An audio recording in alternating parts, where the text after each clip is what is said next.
CIA agents began to intensify their operations on Brazilian territory soon after the United States Department of State declared the PCC and Comando Vermelho as narco-terrorist organizations. This decision opened the way for infiltration, sabotage, and co-opting of internal agents, favoring the collection of strategic information that is passed on to the Southern Command with surgical precision. Brazil, which has been dealing with the expansion of criminal factions for decades, now finds itself facing an international intelligence and crime-fighting apparatus that could profoundly change the public security landscape. The CIA is internationally recognized for its ability to infiltrate hostile environments and for its skill in dismantling criminal organizations from the inside out. The agency has already operated in countries like Afghanistan, Iran, and Venezuela, always using methods that combine espionage, sabotage, and psychological warfare. The silent presence of these agents in Brazil becomes even more relevant, considering that the current Brazilian president continues to refuse to classify the factions as narco-terrorists, which increases the possibility of the United States directly attacking the PCC and the Comando Vermelho at any moment. I pray. When time and task pull in different directions, grant me clarity to see the way and peace to calm those around me. Give me wisdom, I pray. Welcome to Vida no Quartel. Because the criminal factions operating within the country are no longer being treated by the American government as a police matter, but rather as an issue related to national defense. Yes, so with everything clear, obviously and in theory, those who will take care of this issue for the American government are the armed forces and the CIA. The U.S. security structure places the CIA as the central piece in external operations, while the FBI operates within domestic territory, but with branches in other countries. This division of functions ensures that the CIA operates with total discretion in foreign countries, without the need to inform local governments. In the case of Brazil, this means that agents are already in the field, collecting data and monitoring the activities of factions, without the Brazilian presidency being aware of the extent of these operations. The CIA's capabilities include the use of state-of-the-art weapons, highly trained extraction teams, and safe houses prepared for prolonged operations. In addition, the agency uses encrypted communications and methods of passing information that range from direct messages to hidden codes in social media or video comments, a practice already used by countries like Russia to keep agents active without raising suspicion. The Brazilian president's refusal to designate the factions as narco-terrorists reflects an inertia that has lasted for decades.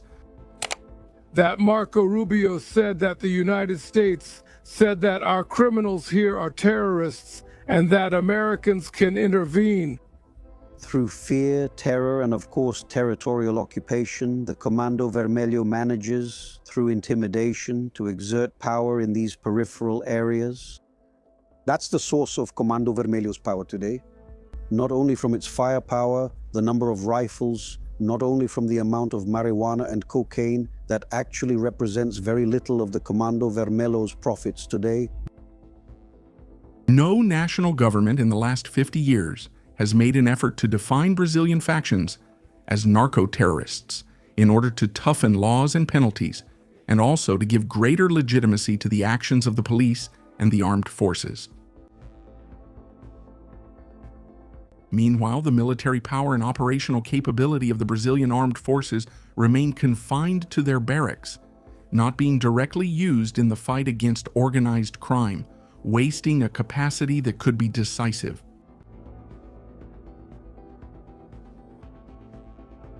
CIA agents stand out for their disguises and diverse profiles. Men and women of various ethnicities and physical characteristics make the agency one of the most efficient in the world when it comes to undercover operations. This diversity makes it easier to infiltrate communities dominated by drug trafficking, allowing information to be gathered without raising suspicion. Another crucial point is the strong partnership between the CIA and the Israeli Mossad. This cooperation has already proven effective in strategic operations in Iran and Venezuela, where information shared between the two agencies resulted in successful actions against hostile regimes and organizations. In Brazil, this partnership could mean an even greater boost to intelligence gathering and more precise offensives against criminal factions. Donald Trump can make use of two laws to move unilaterally against Brazilian factions.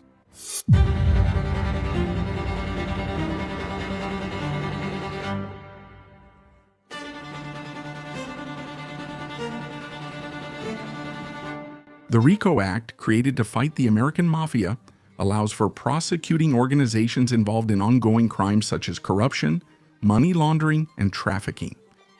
The Kingpin Act, aimed at international drug trafficking, authorizes the blocking of assets, transactions, and access to the American banking system. Both require formal investigation and judicial review, but they offer powerful tools to financially dismantle criminal factions. When a group is classified as terrorist, the issue is treated as a threat to the national security of the United States.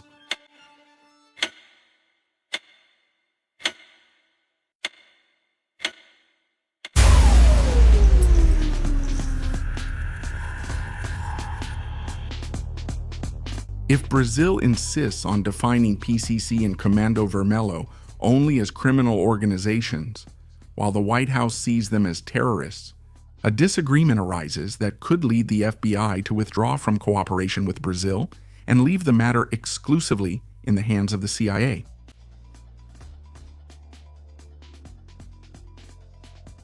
This means that Brazil is facing an unprecedented operation, and the presence of CIA agents on Brazilian soil is already an established reality, acting silently and strategically against drug trafficking.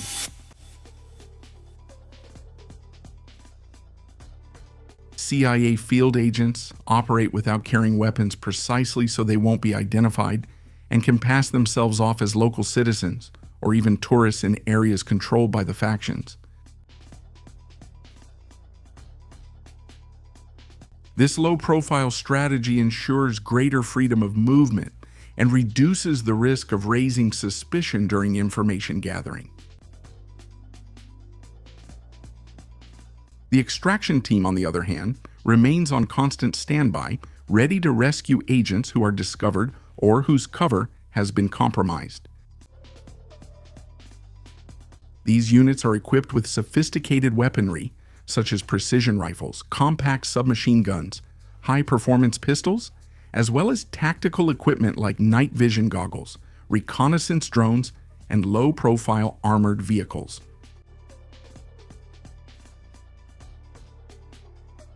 Logistical support is also provided by United States embassies throughout Brazil, which can be called upon in extreme cases. However, not even the embassy staff knows who the undercover agents are, maintaining absolute secrecy of the operations and reinforcing the effectiveness of the intelligence network.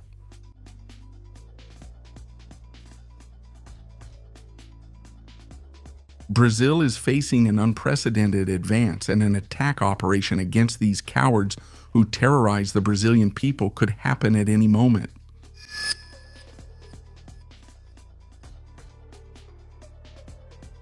Drop a TikTok for the criminals whose days are numbered here in the comments. Are you ready to face the challenges of today's conflicts? In our course, Conflitos Atuais, Preparação Eficiente, you will learn how to prepare in a practical and strategic way for hostile events such as wars, truck drivers' strikes, and food shortages.